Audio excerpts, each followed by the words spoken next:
Hi friends, welcome back to my channel.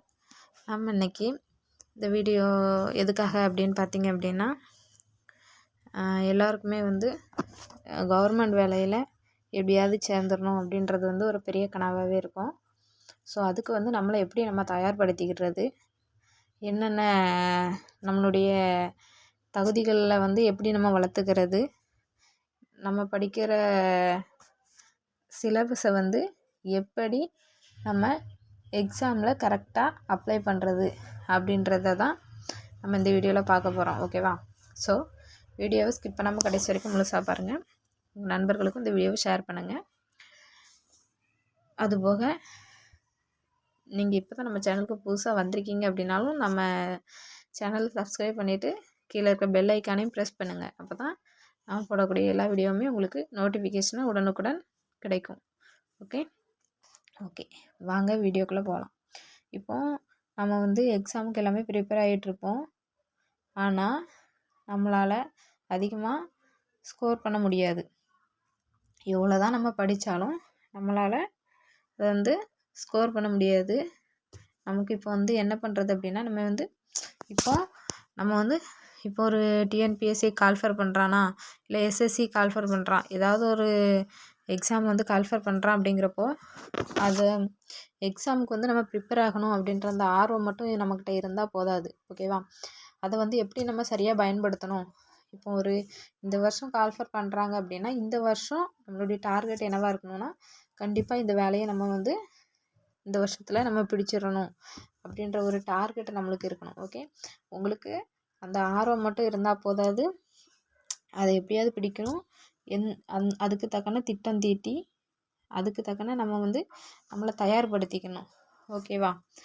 Next என்ன அப்படின்னா, first நீங்கள் எக்ஸாம் எழுதுறதுக்கு முன்னாடி அந்த எக்ஸாமுக்குரிய சிலபஸை நீங்கள் நல்லா தெரிஞ்சு வச்சுக்கணும்.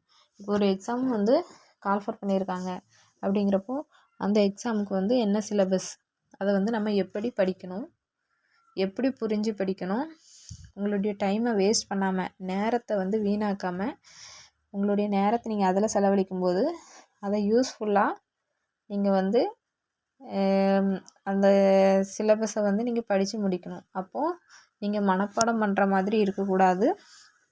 ஆல்ரெடி படித்ததை நீங்கள் திருப்பி ரீவைண்ட் பண்ணி பண்ணி பார்க்கும் போச்சில் உங்களுக்கு அந்த நீங்கள் அவ்வளோ டைம் செலவு பண்ணி நீங்கள் படித்தது உங்களுக்கு வேஸ்ட்டாக போகாது. உங்களுடைய டைம் நீங்கள் சூஸ் பண்ணுறதுல தான் இருக்குது. ஓகேவா? ஸோ டைம் மேனேஜ்மெண்ட் அப்படின்றது இதில் ரொம்பவே முக்கியம். ஓகே, அப்புறம் நெக்ஸ்ட் என்னென்னா, நீங்கள் இப்போ எக்ஸாமுக்கு படிக்கீங்க அப்படின்னா, ஸ்டார்ட் பண்ணுறீங்க, கால்ஃபர் விட்ட உடனே நீங்கள் ஸ்டார்ட் பண்ணுறீங்க அப்படிங்கிறப்போ எப்படி படிக்கணும், எக்ஸாமுக்கு முன்னாடி நீங்கள் எப்படி படிக்கணும், என்னென்ன படிக்கணும், ஒரு நாளைக்கு எவ்வளோ நேரம் படிக்கணும் அப்படின்ற எல்லாத்தையுமே நீங்கள் முன்னக்கூட்டியே தயார் நிலையில் வச்சுருக்கணும். ஓகேவா? இதுக்கு தான் சொல்கிறேன், டைம் மேனேஜ்மெண்ட் அப்படின்றது உங்களுக்கு ரொம்பவே முக்கியம். ஓகேவா? இப்போ நம்ம படிக்கிறோம் அப்படின்னா அதை மனப்பாடம் பண்ணி படிக்கக்கூடாது. நம்ம படிக்கிறத நமக்கு எப்படி நம்ம டைமையும் செலவு பண்ணி படிக்கிறோம், நேரத்தை செலவு பண்ணி படிக்கிறோம். அப்படிங்கிறப்போ நம்ம படிக்கிற பாடங்கள் நமக்கு மனசில் புரிகிற மாதிரி படிக்கணும். மனப்பாடம் பண்ணி படிக்கிறதோ, இல்லை ஒரு டைம் படிச்சுட்டு விட்டுறது, அந்த மாதிரிலாம் இருக்கவே கூடாது. ஓகேவா? ஒரு டைம் படிச்சிங்களா, அதை திரும்பி திரும்பி நீங்கள் ஞாபகப்படுத்தி பார்த்துட்டே இருக்கணும். நம்மளில் சில பேர் என்ன பண்ணுவோம் அப்படின்னா, ஆல்ரெடி படிச்சிருப்போம், ஒரு டைம் படித்தோடனே அதை விட்டுருவோம். திருப்பி அதை ஞாபகப்படுத்தி பார்த்துட்டு இருக்க மாட்டோம். அடுத்த படிச்சுக்கலாம், அடுத்தது அப்படின்னு சொல்லிட்டு நம்ம அப்படி தான் போயிட்டுருப்போம் மொழியே. இதுக்கு முன்னாடி வரைக்கும் படித்ததை நம்ம ஞாபகப்படுத்தி பார்த்துட்ருக்க மாட்டோம். ஸோ இந்த மாதிரி இருக்கிறது ரொம்பவே தப்பு. ஓகேவா?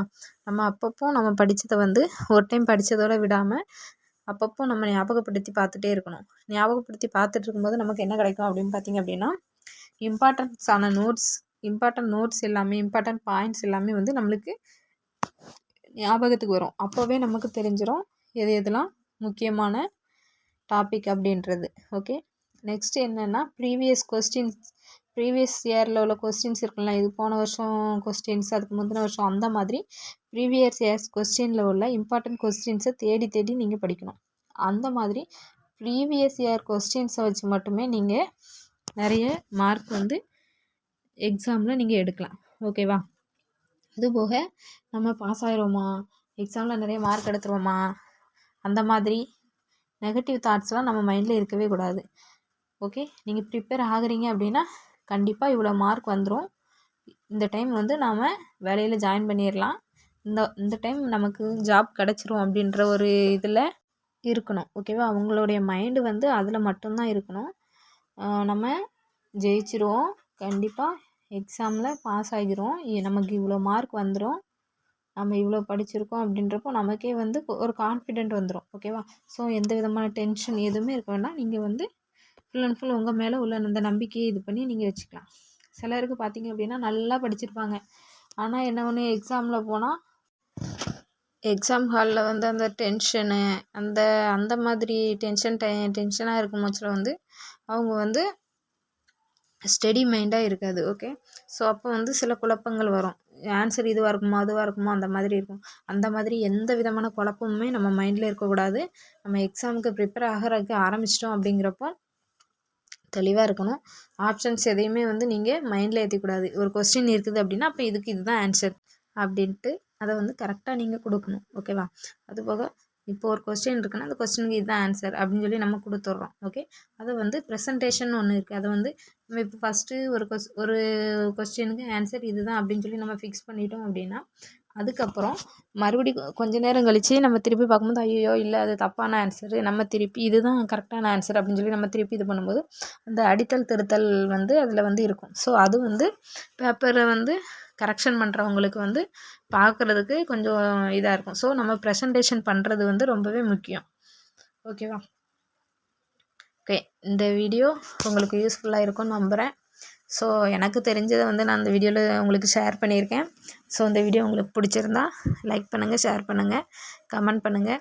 மறக்காமல் நம்ம சேனலுக்கு ஒரு சப்ஸ்கிரைப் பண்ணுங்கள். அப்படியே கீழே இருக்க பெல் ஐக்கானையும் ப்ரெஸ் பண்ணி ஆல் அப்படிங்கிற நோட்டிஃபிகேஷனை கிளிக் பண்ணுங்கள். அப்போ தான் நம்ம போடக்கூடிய அனைத்து வீடியோக்களும் உங்களுக்கு நோட்டிஃபிகேஷனாக உடனுக்குடன் கிடைக்கும். ஓகே, தேங்க்யூ ஃபார் வாட்சிங்.